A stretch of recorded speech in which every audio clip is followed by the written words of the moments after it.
Today's thrift store challenge is all about Pottery Barn fall and Halloween decor. We all love the Pottery Barn look, but who can afford it? So instead, we're gonna go to the thrift store and see what we can come up with for a whole lot less. With that being said, let's go ahead and get started.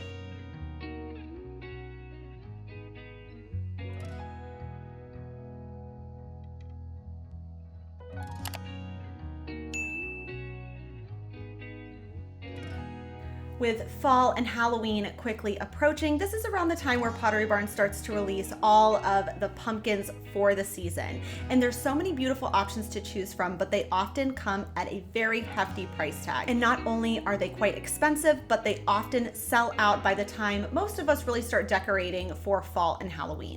And a prime example of that are these handmade terracotta jack-o'-lantern pumpkins.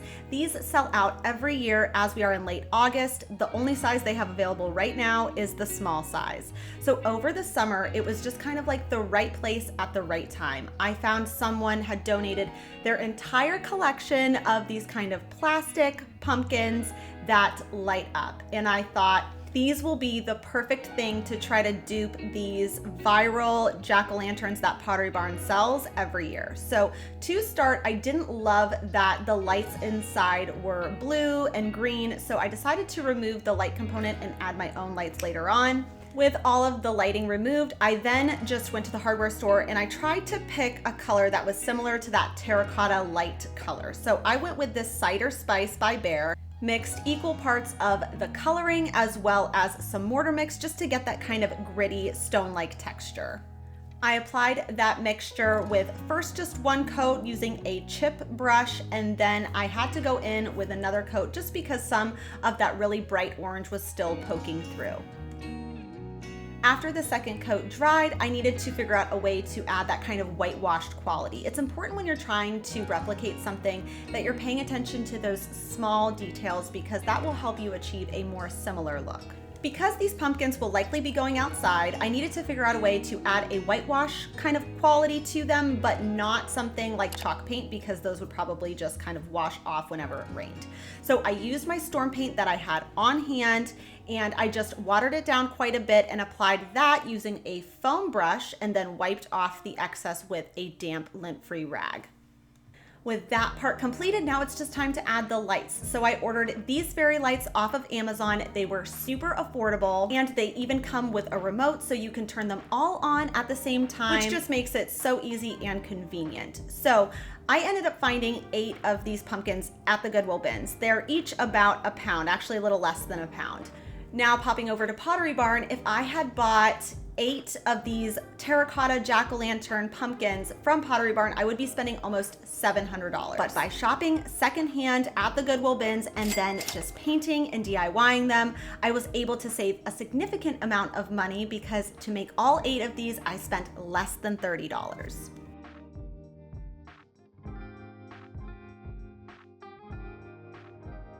The next Pottery Barn fall or Halloween decor item I wanted to try to dupe were these flickering candles.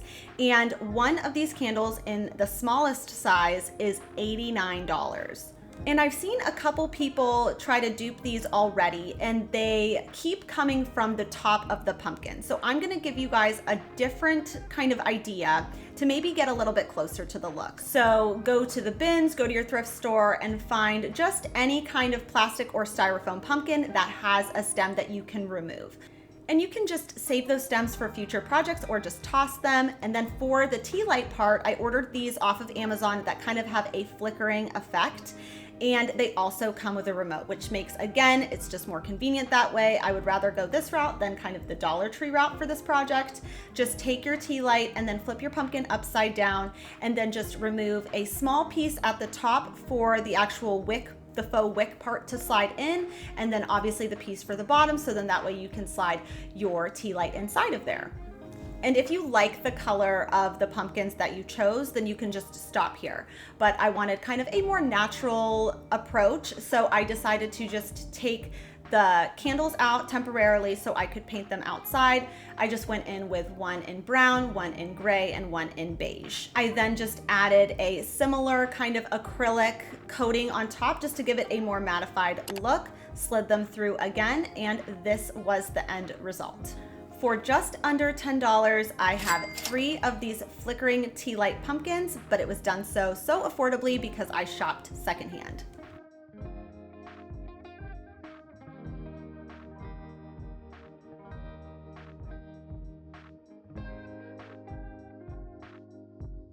So we just did a kind of faux flickering pumpkin candle. Now let's do a scented pumpkin candle. Now, so far at Pottery Barn with their new items, I'm not totally in love with them. This one is giving a little bit more onion than pumpkin to me. So the one that we're going to try to replicate is this one from last year. I bought this candle, it was $39.50. I was really hoping that this scent was just going to permeate through, but again, I just don't feel like it's worth the price that they're charging. So for the containers, one of them is from Dollar Tree, and we're just going to add our own candle to that one. And then the other one was from the Goodwill, and I just paid $2 for it.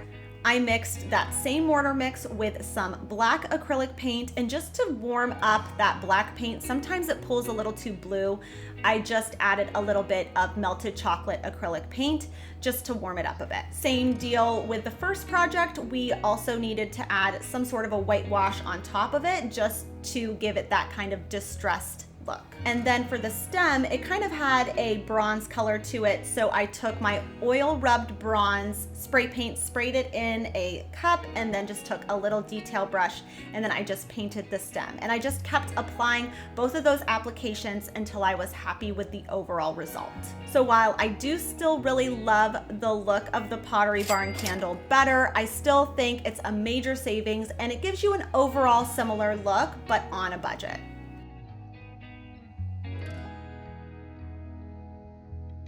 So for the next project, even if you're not somebody who is crazy for the pumpkins and the jack-o'-lanterns and all of that, one way to kind of infuse the upcoming season into your space in a sophisticated way is to add fall stems. And Pottery Barn does this so well, but it's often quite expensive. So one thing I like to do, if you're not somebody for the thrift store, I would check your Home Goods or Marshall's clearance, and also check their florals, because you can find really great things that look really similar but are so much more affordable. So for example, I found this jug vase for just $10 on clearance. I just took my antiquing wax and a damp paper towel and just kind of rubbed the wax all over the vase, and I kind of wanted it to feel really like organic and imperfect. For the stems, I also found those at Home Goods for just $16.99. And something like this at Pottery Barn will cost a small fortune. So I always like to check Home Goods. Even if you have to tweak it a little bit, it's still worth it if you can save quite a bit overall. But you can also find really beautiful ceramics at the thrift store. It's just not going to be as easy. So I found this really beautiful brown glazed pot. I love using brown for fall. It's understated but sophisticated. And now with the money you save, you can buy some fresh flowers all season long. So I ended up finding these here at my local grocery store. I think it's just the perfect little vignette, but done so on a budget.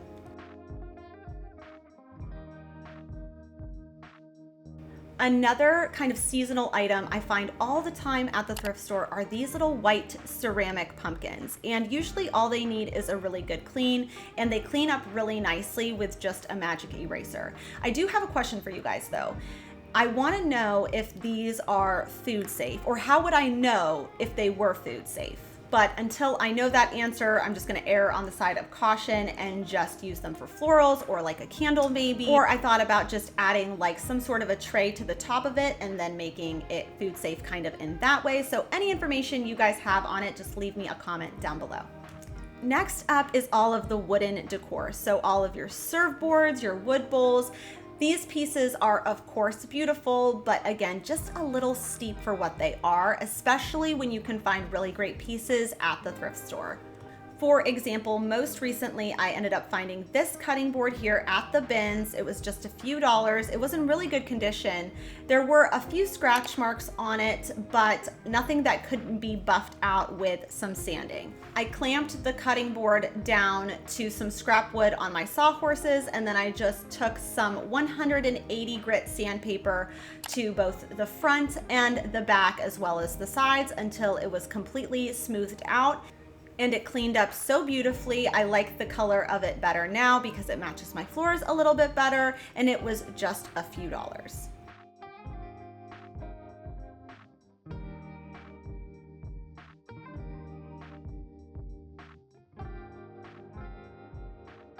Another wood item I found was this here. I found it at the Goodwill bins. Again, just a few dollars. Looks really similar to this piece from Pottery Barn. So the one shown on the Pottery Barn website, they have just different decorative knobs displayed in there. So I've just been kind of tinkering with the idea of putting just some, maybe like fall specific things in here.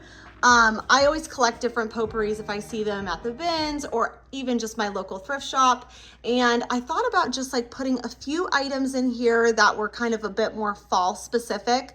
I'm not sure if I love this idea yet, but if you guys have any other ideas that I could use something like this for, leave me a comment down below. Another wooden item that Pottery Barn carries in several different variations are wooden taper holders. And I didn't find that at the bins, but I did find this ravioli rolling pin. And again, just a couple bucks. I just removed the handles, of course, and then I just was trying to figure out how tall I wanted them to be, also to account for the scale of the taper candle. So I just decided to cut a section off of either side, one being smaller than the other. Gave them a few coats of spray paint, stuff I already had on hand, and this was the end result.